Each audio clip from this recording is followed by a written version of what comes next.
Poster পরিবর্তন হয়, তার ফ্ল্যাগের পরিবর্তন হয়, এত টাকা আসে কোত্থেকে? সততার নাম এটা নয় যে আমি একটা সাদা শাড়ি পরলাম আর সৎ হয়ে গেলাম, এর নাম সততা নয়। সততার জন্য পরিধান যথেষ্ট নয়, পরিধানের মধ্যে দিয়ে সততার প্রমাণ হয় না। সততার প্রমাণ হয় আপনার চরিত্রে, আপনার কাজে। আজকে হিম্মত হয়নি সিবিআই তদন্ত করানোর আপনার, কারণ আপনি জানেন কেঁচো খুঁড়তে সাপ বেরিয়ে যাবে, তাই সিবিআই তদন্ত করানোর হিম্মত আপনার হয়নি।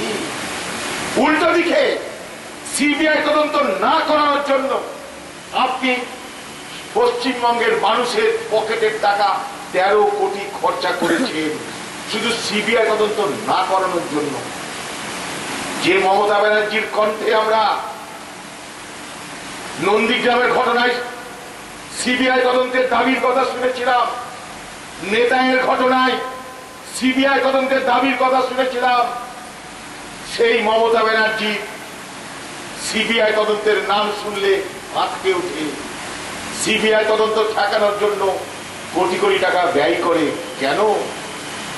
তার কারণ উনি জানেন যে সিবিআই মানে তৃণমূলের বিপদ, তাই সিবিআই নামক বিপদ থেকে মুক্ত হতে হবে। আজকে কোথায় তৃণমূল পার্টি?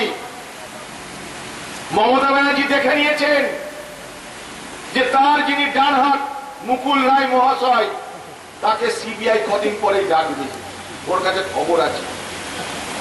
মমতা ব্যানার্জির কাছে এটাও খবর আছে মুকুল রায়ের স্থান হবে পশ্চিমবঙ্গের কোন জেলে, এটাও মমতা ব্যানার্জি জানে।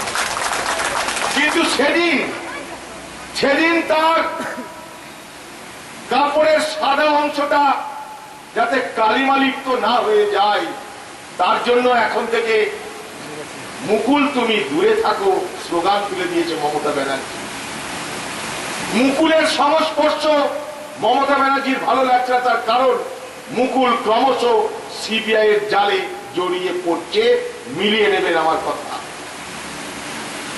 এটাই হচ্ছে তৃণমূল নেত্রী মমতা ব্যানার্জির একটি রাজনৈতিক চরিত্র। যখনই কাউকে তার মনে হয় উনি বোঝা, তিনি কি করেছেন দেখার দরকার নেই, তাকে ডাস্টবিনে ছুঁড়ে ফেলতে মমতা ব্যানার্জির 1 সেকেন্ড সময় লাগে না। অর্থাৎ কাজের সময় কাজী আর কাজ পুরালে পাজি।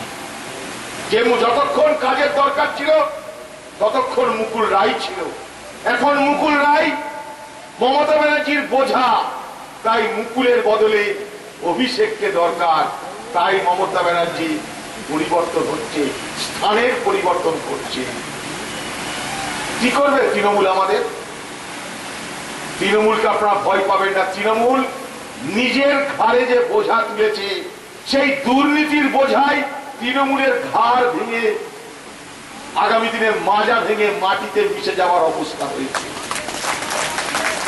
তৃণমূলকে নিয়ে আমাদের ভয় নেই, কারণ তৃণমূল ইতিহাসে ডাস্টবিনের রাস্তায় দ্রুত গড়িয়ে চলেছে। চিন্তা করতে হবে আপনাদের এই মুহূর্তে ভারতবর্ষের বিজেপি পার্টিকে নিয়ে।